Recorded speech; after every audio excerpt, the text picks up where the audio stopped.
Welcome to Socializing Security, where every week we have a discussion about security, compliance, and beyond. Our goal is to learn and grow by socializing each week's topic with each other, our guests, and with you. A quick compliance note, this podcast is meant for informational purposes only and should not be considered legal or regulatory advice. We're glad you've joined us, and we hope you'll learn along with us.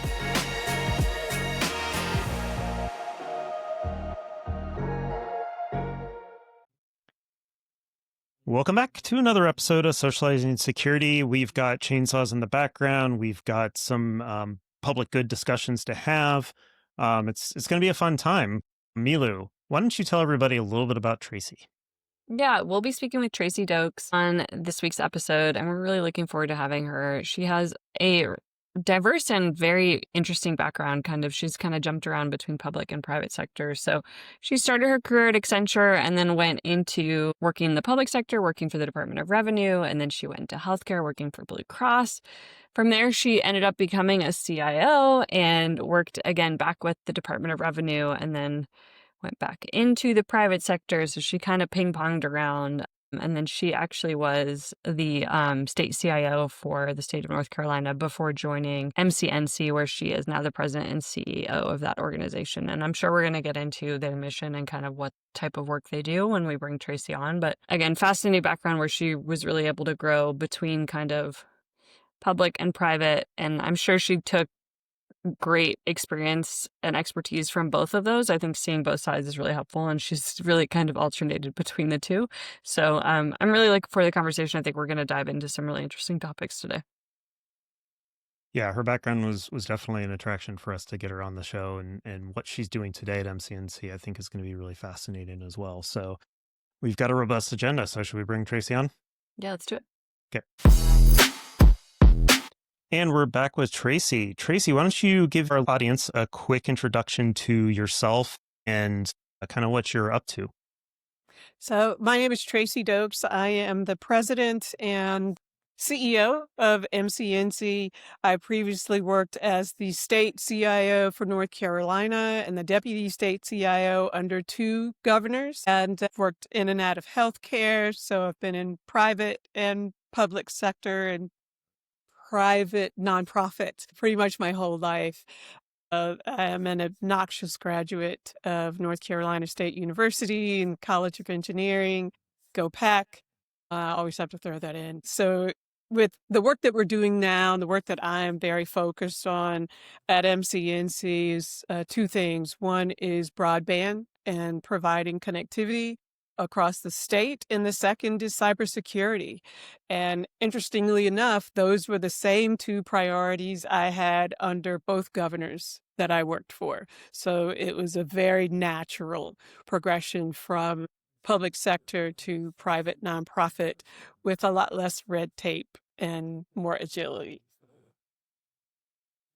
Yeah, and that's the thing I really loved about your background was, it's a strong focus on kind of the public good. I like to term it. It's not just nonprofit. It's not just public sector. It's things like, there are for-profit hospitals and insurance companies out there that, they're not utilities in the sense that they're owned by the government in a lot of places, but they are like an essential. Like we don't have to have healthcare, but the way our system is set up, you kind of have to. So they all, work in that space where pretty much everybody needs access to it. And like you mentioned with the rural broadband side of things, it's kind of hard to live this day and age without it. So a lot of really cool stuff that we can touch on there. But I kind of want to first start with that focus on the public good that you've had throughout your career. And, I'm always interested in people that, it's not always the most well-paying job. It's not always the most glorious job, but it takes a level of passion in order to stick it out in those types of roles. So I first want to just ask you, like, what is that passion? How do you stay going in those areas where, it's obviously not a money thing?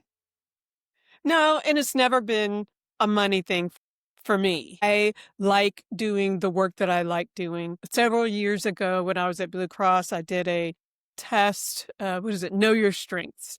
And my number one strength was significance. And it wasn't that I wanted to be significant. I wanted the work that I did to be significant. I wanted it to matter. I wanted it to have an impact. I don't care if my name is on it or not, but it's for the greater good. On the flip side of that, I didn't start out my career wanting to go into these spaces. It just happened. It really did. I started out at Accenture, where I was programming and building a new system for the Department of Revenue. And once it was built, I was asked by Department of Revenue to come and maintain and operate it. Well, I was tired of traveling, and my husband and small child were as well.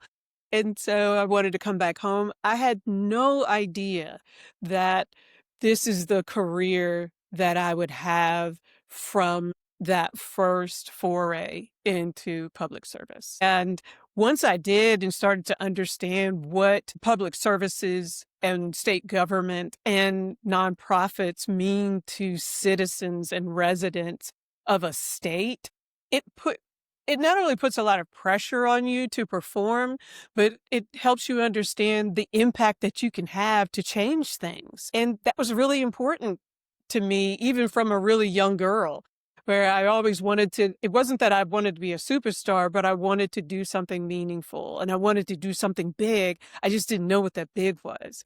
And as I have gone through this journey in my career, I understand what that big is. I understand how I can contribute, and the organizations that I belong to can contribute to the well-being of communities across the state and across the nation.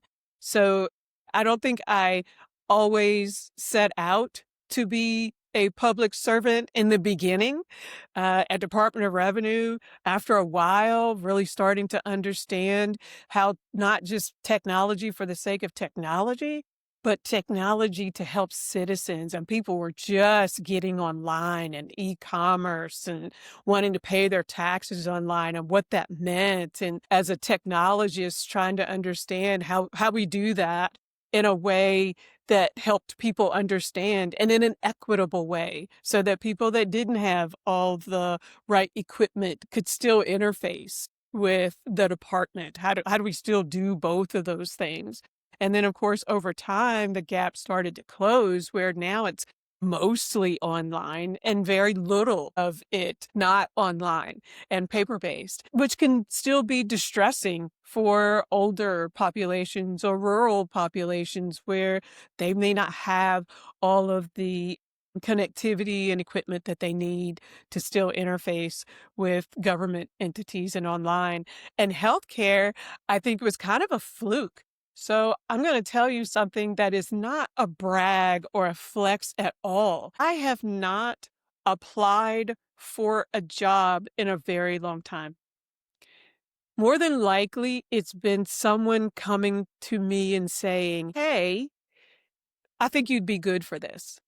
Or, "Hey, have you thought about," or, "I'd really love for you to come and work with me." And that's really the way that my career has been, particularly ever since I left Accenture. And so the network here in the Triangle, which is Raleigh, Durham, Chapel Hill, is a really tight one, particularly around technology. So we all know each other. We all know what our accomplishments are and who the people are that do great things and what their specialties are. So I've always been known as a disruptor. So that's probably why, a lot of times I get the call to come and to come and work. So I've been in clinical informatics. Of course, I'm a technologist. I'm an industrial engineer. And then moving into the executive realm, because I understand how technology impacts business. And that's really been where I have landed, and being able to translate that in ways that make an organization better. Yeah, so much resonates with me in that, because I too have had a very unconventional career and never would have guessed I'd be where I am when I started my career. So many left turns to get where I'm at. And just it's the passion. And to your point about not having to apply for jobs to get to where you are, it's people recognize that passion. I won't say I haven't applied for a job in a long time. I have, but every job I've gotten is because of somebody I know, because somebody is there to, at the very least, promote me internally, if not to straight up hire me into that company. Right. And not to mention, I've had some amazing mentors along the way. Mm-hmm. So when I made that huge step in my mind from CIO to CEO, that was just not something that I had considered. Not really. I was, CIO, okay, this is great. I get to, work with the other C-suite, but being able to also lead a direction for an entire organization to improve the lives of the people in your state, that's huge. That is really, really huge to me. And I never thought I'd be here either. But it was through the encouragement of mentors too, who felt as though, yeah, you don't have to stop there. There's other stuff you can do. And so I've been really pleased about being able to make that jump and very proud of where I stand today. I love, you can just hear the passion in your voice when you talk about it, of like your path, and that you're very grateful for the opportunities that you've had, which is just awesome to hear. When we're talking about when we're thinking about public sector organizations, what are some of the biggest challenges that you see from a cybersecurity perspective at the moment? I would be remiss if I didn't start out with funding and budgets. It's unfortunate in the public sector, but you also see it in private sector as well. Organizations, governments, legislatures, boards don't want to make investment in cybersecurity until something happens. And at that point, it is too late. And it's not just the harm that it does to you financially, but your reputation can be ruined for a very, very long time. So I remember when South Carolina Department of Revenue got breached, the data and all of that happened. And as a CIO for North Carolina Department of Revenue, I was called downtown to the legislature in a closed door session to talk about how could that happen to them, promise us that it would never happen here. I wish I could promise you that. Kudos for But them learning from somebody else's situation, because not a lot of people do that. No, and it was wonderful to be able to do that, to say we have intrusion detection, we have firewalls, we have network segmentation, we have all of these things that reduce the risk, but nothing will eliminate that risk. And it's not a one and done. You've got to continue to make the investment. And of course, hygiene, all of those kinds of things. And then social engineering has become more and more prevalent now. You can almost have all of the technology in the world, and somebody can click on an email and it just really wreak havoc into your system, of course, if you don't have the right things in place. So Absolutely. funding is top of mind, and it's not just for state government, it is for federal government. And they're seeing the same kinds of things that state government is seeing as it relates to budgets and the shrinking of budgets. And the lack of, and I know I'm going to say this, and it's not diplomatic, but the lack of focus being placed on not cybersecurity, but the implication of not having it. There's not enough cybersecurity insurance in the world that is going to be able to repair the harm, not only for that organization, but the other people. I don't know how many times I've gotten letters now that says, sorry, we were hacked. Your data was breached. Here's a letter. Right. Yeah. I give up. I'm just under the impression now that everybody has everything. And I know we're going to talk about the privacy and trust and security, but I mean, it's just very difficult to keep pace with these changes and to keep pace with the threat actors and what they're doing. And so when the budgets are shrinking, even on a good day, when they're not, it's difficult to keep track. But now that the budgets are shrinking, it makes it even worse. Of course, talent is going to be a big one. The talent around cybersecurity analysts and experts, the pool is shrinking more and more. The interesting thing about that is the talent that we used to go for, which is you have to be a cybersecurity expert that came up in technology.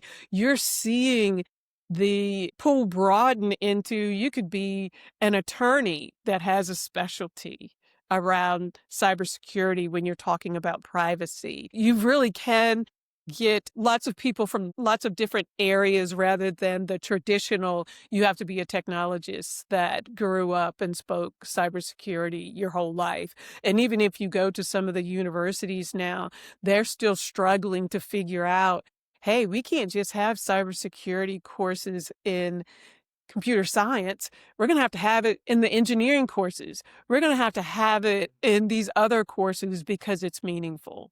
So that's another component around attracting talent and thinking about talent differently. Regulations and federal funding.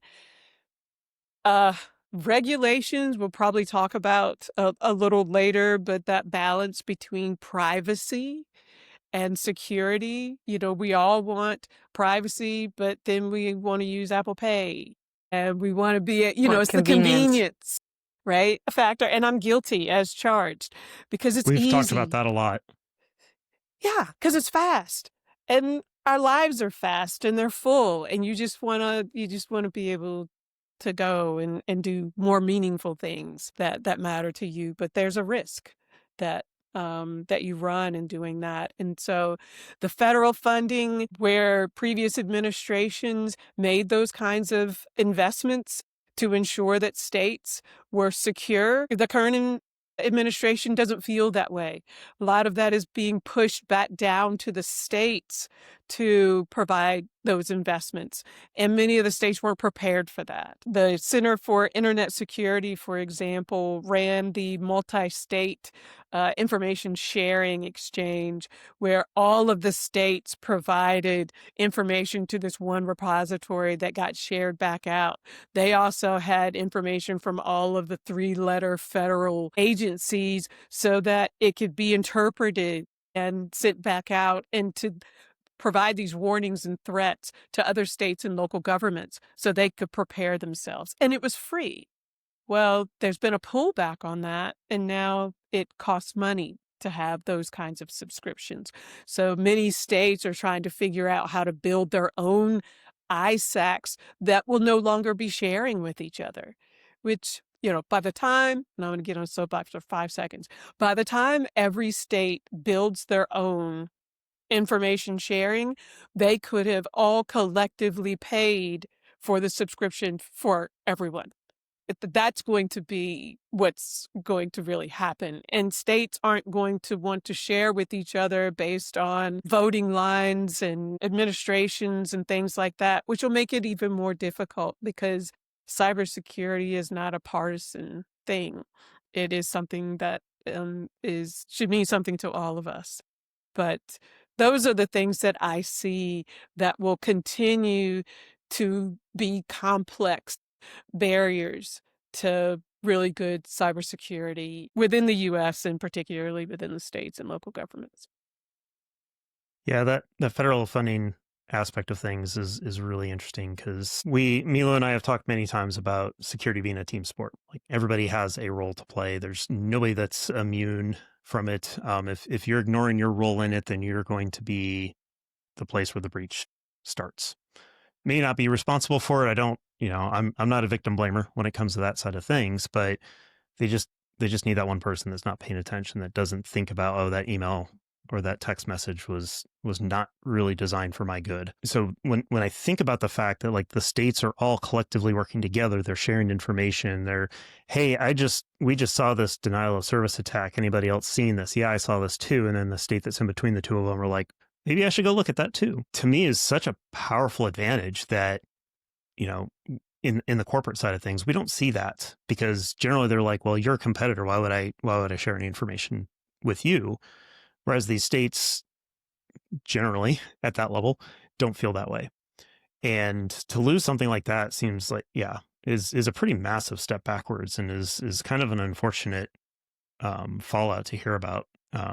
Obviously heard about the some of the fallout with MITRE and maintaining the vulnerabilities database. That obviously got enough attention that they backed away from that. But this one ran under my radar, so I'm kind of disappointed to hear about that, but glad you brought it up. Well, you'll probably hear more about it because letters are being written to the administration. Why would we do this? Of course, to Department of Homeland Security, where a lot of the funding came from. And of course, when administrations change, people change, they may not always understand the value of something until they turn it off. And then people start to scream about how important it is.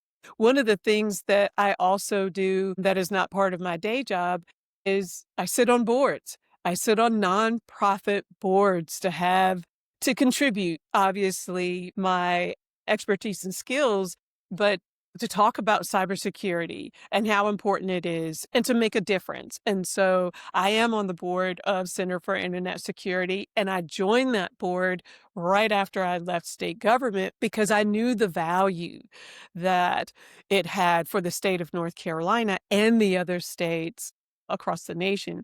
And so I was happy to join, but then to see how this transpired over the years, it's like, oh my goodness, we can't let this happen.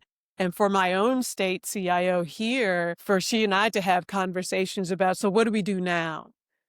How do we fix this? Because we've got this micro issue and then we've got this broader macro one that we all need to address. And we're not even talking about places like tribal communities that also experience ransomware and data breaches that, you try to help, and they're a closed system.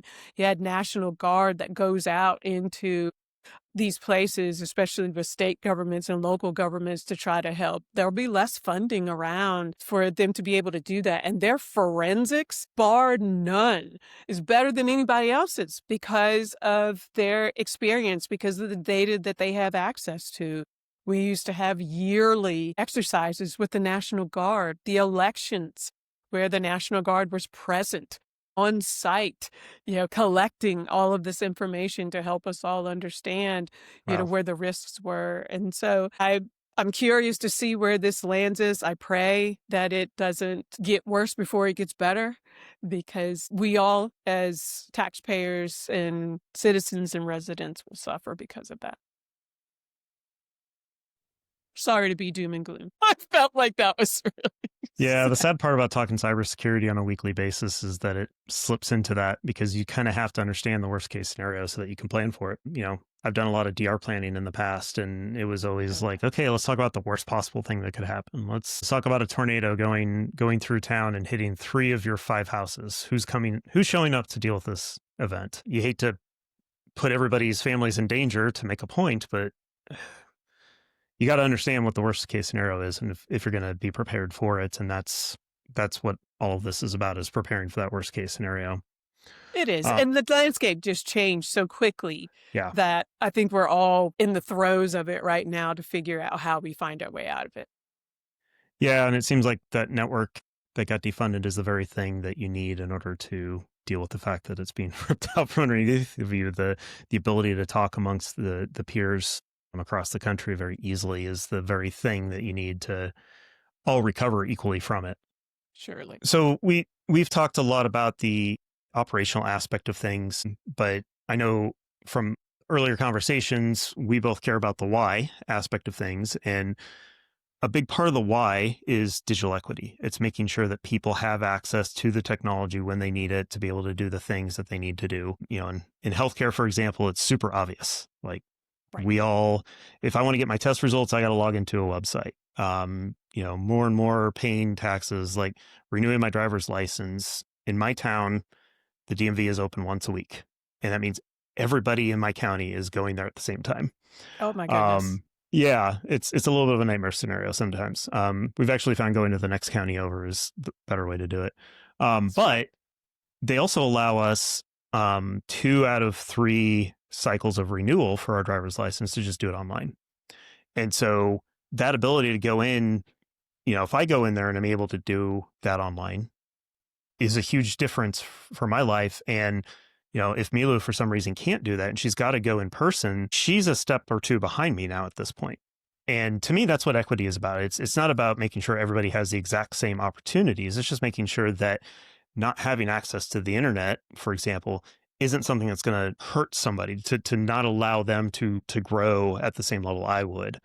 And so I guess when with what you're doing at MCNC and your entire career, quite frankly, a lot of it is focused on that. So maybe talk about how you go about that, particularly with like rural communities, and you mentioned more of the elderly people that do have more of a challenge with that. And so North Carolina has a very large rural community, probably more so than many other states. Large agricultural community as well. And when you think back to COVID and the lack of access and what it caused, so the lack of health care, particularly mental health, for people who were really struggling during COVID in those communities and had no access to health care. Kids who didn't have access to remote learning, and they're still behind to this day. You had people who lost their jobs and were not able to access online services for unemployment. Those things were huge issues for people that could not be remedied in that moment because people didn't quite understand how bad this problem was. Now, we'd all been screaming about it for years, but this really showed a bright light on, hey, this is worse than we all thought it was. Now, MCNC runs the telehealth network for providers, but that does not help anyone if their patients can't access the internet to interface with their doctors. And so when they're having to drive 60 to 120 minutes to get to the nearest doctor, this is where connectivity makes a big difference. And when you think about economic growth, for example, companies don't want to come into environments where there aren't educated people, where there aren't healthy people, where there aren't thriving communities that can work in those businesses, manufacturing plants, or those tertiary businesses that grow from having someone make an investment into their state.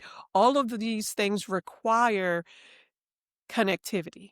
And so digital equity is about unserved, underserved, and overlooked. Always, that is certainly the basis. But there's also this piece about the opportunity for everyone to be great. And you lose that when you don't have this kind of equity. And when the federal government was providing details around the BEAD funding that was coming down the pipe, the broadband equity access deployment dollars, North Carolina was going to be awarded $1.5 billion. Everyone was excited about that because that's for last mile connectivity to residents. And so everyone was excited. That's a couple of years ago. New administration comes in and says, we are not going to supply funding for anything that is related to non-deployment dollars, which of course caused digital equity types of programs like workforce training, like all of those things that we're talking about to completely get eliminated. And so when you build new fiber into these rural communities, who's going to maintain it? Who's going to operate it? Those are prime examples and great jobs for those people in the community to be able to make a difference in their own communities. Hey, I work on that fiber. I support and operate that fiber, and I'm making a living doing that. And when those dollars got eliminated, it was just really unfortunate because it all got lumped into this one thing around DEI when it really wasn't quite that. It was much broader than that. And it goes back to opportunity for everyone, not special, I think a special spotlight on groups of people. And so I think seeing more and more of that is something that I'm also focused on. I did a keynote speech a couple of months ago, and the thing that I mentioned, which is absolutely true, the reliance on federal government to save these other governments and states. We've got to stop doing that. We've got to really start thinking about public-private partnerships, venture capitalists, other investors that may come into the fold and help support some of this in a way that also helps them too, because they could end up building the next Silicon Valley in my hometown, my old hometown, which would be cheaper for them to do because it's not California. I'm originally from Shenandoah Valley in Virginia. So it would be cheaper for them. The taxes would be cheaper. So there's a benefit to them doing that, but the connectivity has to be there. So I hope I answered your question. I went a long way. No, that's great. It's obviously a tricky issue. It's not a cheap issue. You talked about the last mile, and that is by far the most expensive part of the whole thing because it's literally my town went through this in the last couple of years where every street they were boring down the line, down the right of way and putting in boxes, and then the next company came in and did it down my alley and every other alley in town. And now all of a sudden we've got 3 choices of fiber where we had none a few years ago. And I'm not going to say it was life-changing for me personally, but I know there's some people that now have access to that needed it and just it simply didn't exist before. And we are I live in a kind of semi-rural exurb type of community, so it's not like we were way out in the middle of nowhere. Right. And so a lot of these places that we are talking about are. So the density just isn't there. So the funding is going to be really important because the big incumbents are not going to be the ones to build. These are smaller regional providers that are going to be the ones to do this kind of work. And it'll require the middle mile to be there, which is what MCNC does. And we have an open access network. So we do not discriminate. Anyone who wants access to that network to build the last mile component, they are welcome to do that. They can lease it from us. They can buy it from us so that they can do that. And that reduces their cost because they're not having to build the middle and the last at the same time. And so that was what was so exciting about BEAD. It gave these smaller providers the ability to use that funding to build out last mile from the middle mile that existed in a lot of places. And MCNC was awarded, I'm going to get this wrong, 10 million, 11 million for a $19 million project to extend more middle mile across the state. So of course, that laid the groundwork for more last mile. And we're getting ready to finish that project up by the end of the year, but it will just depend heavily on how BEAD gets distributed out to these smaller players in rural communities. Yeah, no, I appreciate your perspective. And I think it's something we haven't highlighted before, but I do think the digital equity component of what you just kind of walked through, it's fascinating and it's so important that we were able to talk about it today. So I appreciate your insight on it. As we're kind of wrapping up our conversation, I would love to just kind of get your input on this. A couple years ago, I had a CTO tell me that he felt like the fight for privacy was dead and that really now it's only the fight for security. And so I would love to just get your input on that, of where you kind of fall on that one. Okay, so I beg to differ. So, this relationship between privacy, security, and trust is not a static one. I think it's always going to be this constantly negotiated process because it has to be.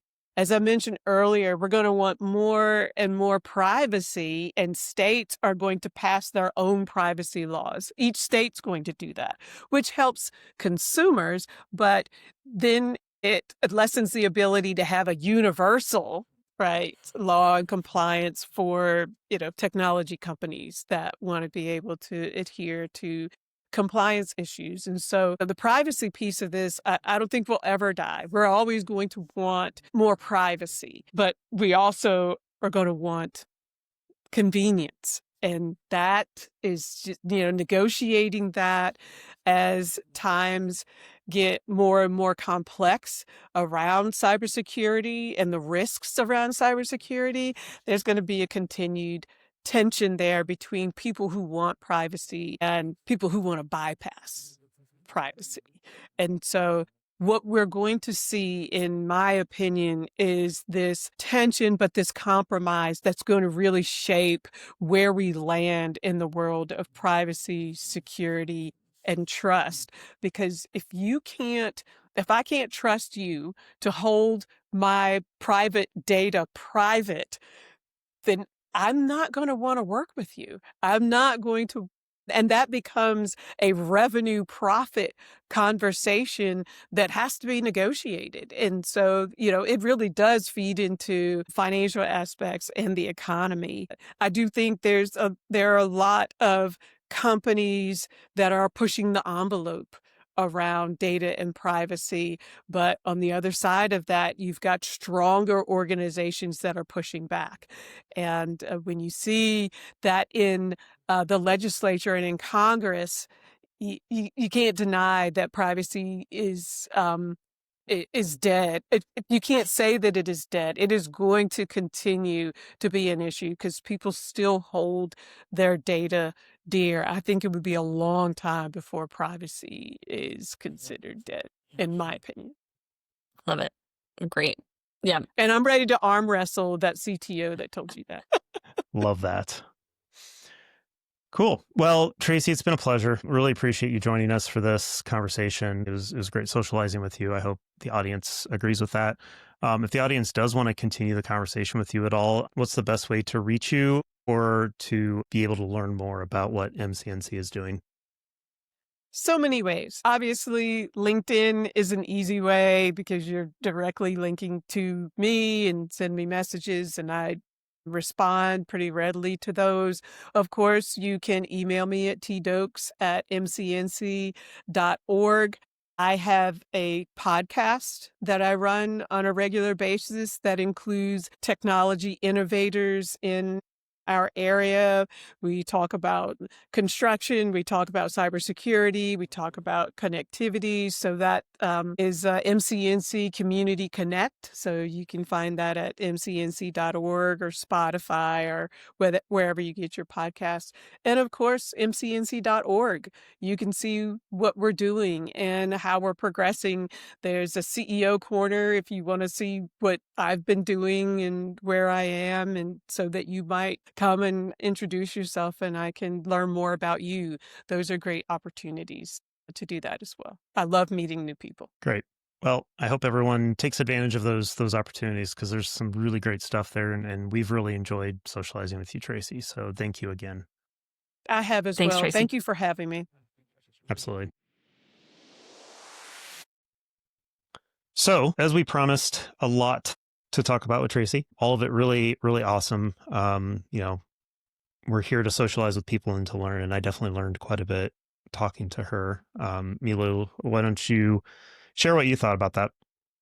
Yeah, I thought the conversation was great, but I think one of the things I took away was really the importance and the focus on what is digital equity. And I did just look it up to just make sure that I was following as we were kind of going through of like what that is, because it's a term I'm actually less familiar with. And it's really referring to the state where every person in community has necessary access to the necessary information that they can to participate in society with technology, right? I think you talked about it, right, with the DMV and online access. I know we kind of talked about that with Tracy, but I think just understanding what it means to have digital equity and how important that is, and it's definitely something a lot of us take for granted just because we're online and we have those systems hooked up, and it's no big deal. I know you said you've got 3 different choices for internet and stuff like that, which I'm a little jealous of. I've got one, so they have a monopoly for me. Well, and that's the situation we were in until one company decided to put fiber in, and it was not the incumbent. And then the incumbent decided to come in, and then all of a sudden, the major provider in Omaha decided to pop into our town too. And all of a sudden, we've got more choices than I know what to do with. Which is great when it comes up for contract renewal, but Yes.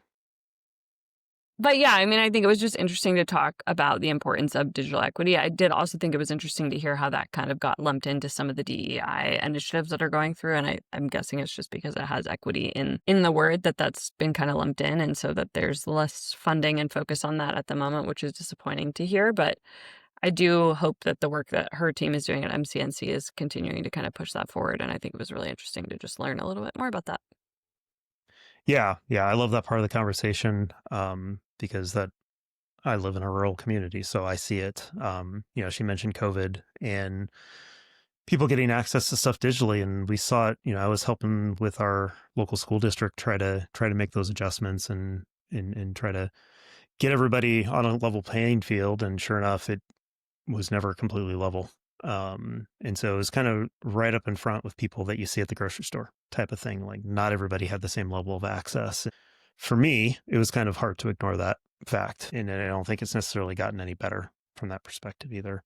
I really liked her insights around the funding and kind of what it takes to get these things going in an organization. Like I knew funding was always a challenge, but some of the depth that she gave as to some of the real world impacts that funding has had were really fascinating. I think I called out the cutting to some of the information sharing networks. I think those are so crucial in cybersecurity. We see those all the time.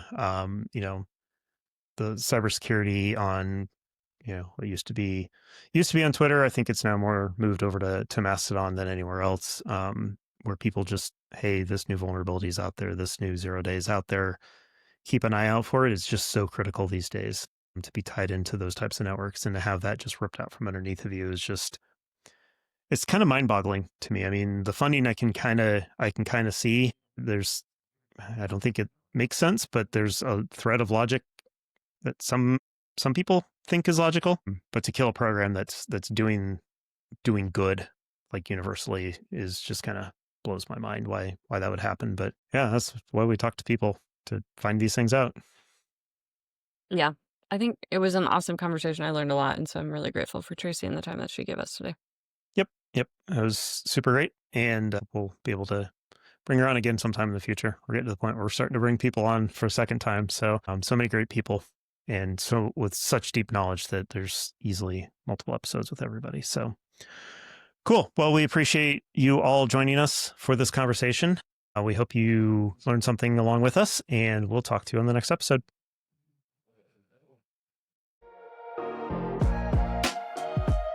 Thank you for joining us for another episode of Socializing Security. We hope you learned a thing or two with us. If you'd like to continue socializing with us on this topic or have feedback, we'd love to hear from you on LinkedIn or social media. Just search for Socializing Security. Or you can email us at info@socializingsecurity.com. Until next time, stay social and stay secure.